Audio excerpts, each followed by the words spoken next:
कोई भी तपस्वी उसकी समानता नहीं कर सकता। जिसकी जिह्वा के अग्रभाग पर उसने सारी तपस्याएं कर ली, सारे तीर्थ स्नान कर लिए, भागने की जरूरत नहीं, राधा राधा बोलो।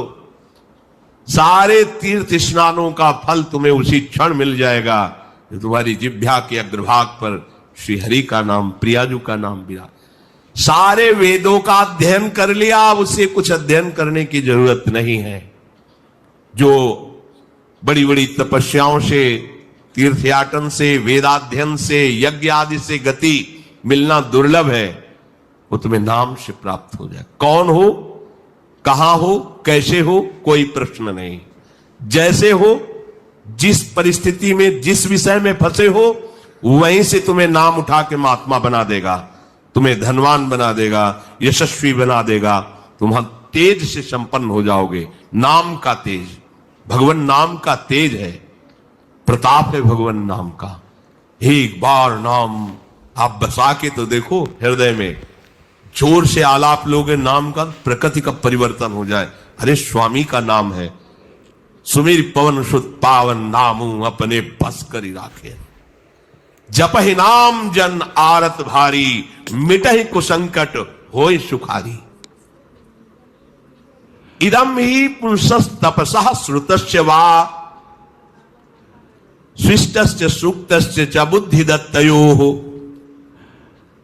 अविच्युतोऽर्थः कविभिर निरूपितो यदुत्तम श्लोक गुणानुवर्णनम। बड़े बड़े वेदनिष्ठ ब्रह्म ऋषियों ने निश्चय किया है कि भगवान के नाम का निरंतर जप, गुण कीर्तन, इससे बड़ा कोई तप नहीं है, कोई वेदाध्ययन नहीं, कोई यज्ञ नहीं, कोई ज्ञान या कोई दान इससे बढ़कर के नहीं है। बस प्रभु के नाम में तुम्हारी प्रीति हो जाए। ये कलिकाल किसी को बख्शेगा नहीं, अगर नाम जप नहीं तो बुद्धि को भ्रष्ट कर देगा। इसका प्रभाव है कपट, चतुरता, बेईमानी और पापाचरण में रति, इसका प्रभाव है। कली इन दोषों से संपन्न है, पर एक इसका महान गुण है, जिसकी जिह्वा पे प्रभु का नाम होगा, इसके कोई भी दोष उसका स्पर्श नहीं कर सकते, और कली स्वयं भयभीत हो जाता है जिसकी जिह्वा पे नाम है। इसकी एक बड़ी प्रशंसा है, 10,000 वर्ष तपस्या करने पर जो फल मिलता है, 24 घंटे निरंतर नाम जप करने से मिल जाएगा। कलयुग की ये विशेष महिमा है। हम लोगों को भगवत प्राप्ति बड़ी सहज है। दाहिने पैर के अंगूठे के बल हाथ उठा के ऊपर से बोले कितने हो, 10,000 वर्ष। ऐसे 10 सेकंड नहीं खड़े हो सकते अपने लोग, नहीं। दाहिने पैर के अंगूठे के बल हाथ उठा के 10 सेकंड नहीं खड़े हो सकते।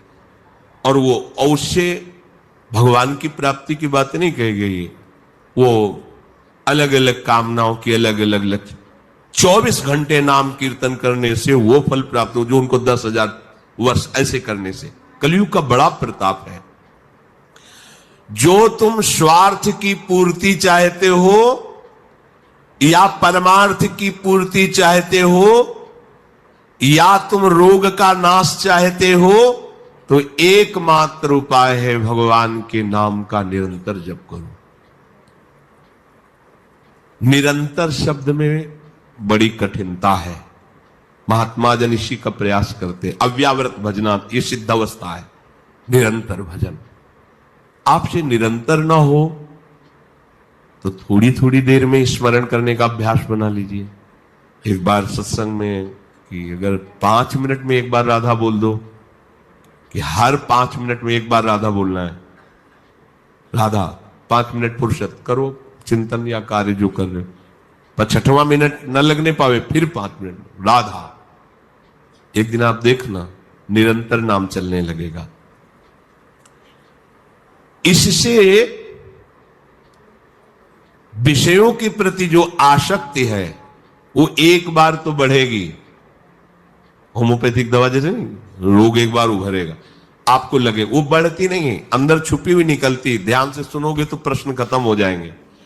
अपने लोगों के प्रश्न रहते हैं, जब भजन में बैठते हैं तो बड़ा मन चंचल होता है, बड़ी गंदी बातें आती हैं, ये वो हम भी कह रहे हैं। जब आप नाम जपना शुरू करोगे तो पहले आपको जलन होगी, आपके अंदर ये विकार दिखाई देंगे, पर ये आते नहीं हैं, ये जाते हैं। धीरे धीरे इनका शमन हो जाएगा। और जब कभी आपको ऐसा लगे कि अब नाम जपने में हमारा एकाग्रमन नहीं हो रहा, तो बहुत सुंदर उपाय है, ताली बजाकर नाम कीर्तन करने लगो। अपने को विजय प्राप्त करना है मन पर और विषय भोगाभ्यास पर। और ये ऐसा नहीं कि ये नाचना गाना ये सब है, ऐसा नहीं, इससे भगवान की प्राप्ति हो जाती है। जितने बड़े बड़े महान भक्त हुए सब नृत्य करते थे। मीरा जी रात रात भर नृत्य करती गिरधर के सामने। नरसिंह मेहता की करताल प्रसिद्ध थी, 4 भक्त साथ है, करताल लेकर नाचते, गोविंद रीझ जाते हैं।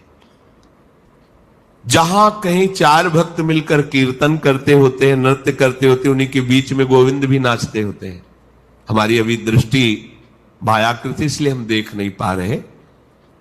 प्रह्लादस्तालधारी तरल गतितया चोद्धव कांस्यधारी वीणाधारी सुरसिंह स्वर कुशलतया राग करतार्जुनो भूत इंद्रो वादीन मृदंगम जय जय सुकराः कीर्तने ते कुमारा यत्रागे भाववक्ता सरस रचनया व्यास पुत्रो बभूव।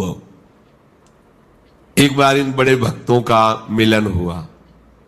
श्री प्रहलाद जी, उद्धव जी, नारद जी, सनक सनंदन जी, सुखदेव जी आदि। अब इतने बड़े महापुरुष एकत्रित हुए तो बोले भगवान को बुलाया जाए प्रगट में। बोले एक ही उपाय है, मद भक्ता यत्र गायंती तत्तिष्ठाम। नारदा नारद जी ने कहा भगवान वहीं आ जाते। तो श्री प्रहलाद जी ने ताल देना प्रारंभ किया। ये भगवान को बहुत प्रिय है। अगर आपको कोई संगीत नहीं आता तो भगवान का प्रिय संगीत है ये, राधा राधा राधा राधा राधा। ना किसी की जरूरत है और ना किसी के सहयोग की। ले भाई ढोलक हारमोनिया अगर नहीं बजा लेते, कोई राग लेता, हम कह रहे कोई राग ले, राधा राधा राधा राधा ताल की, ये हमारा ताल बज रहा है। ये बहुत बहुत ही काम की बात है। आप मान लीजिए, आपको मन लगाने के लिए बहुत बढ़िया उपाय और भगवत प्रसन्नता का बहुत बढ़िया उपाय। जहां आपका मन न लगे, शुरू आप देखना मन लग जाएगा। उद्धव जी ने मंजीरा उठाया।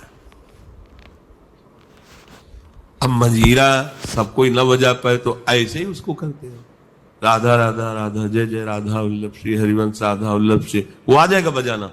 हम ये देख रहे हैं कि प्रभु समस्त कलाओं से युक्त है और आप उनका गुणगान करो तो सीख जाएंगे। इतनी बड़ी बच्ची है, स्कूल ही नहीं गई, पूरी चतुरासी जी कंठस्थ सुधा निधि। आश्चर्य है, सुधा निधि के श्लोक बोलने में व्याकरण पढ़े हुए भी लड़खड़ा जाएंगे।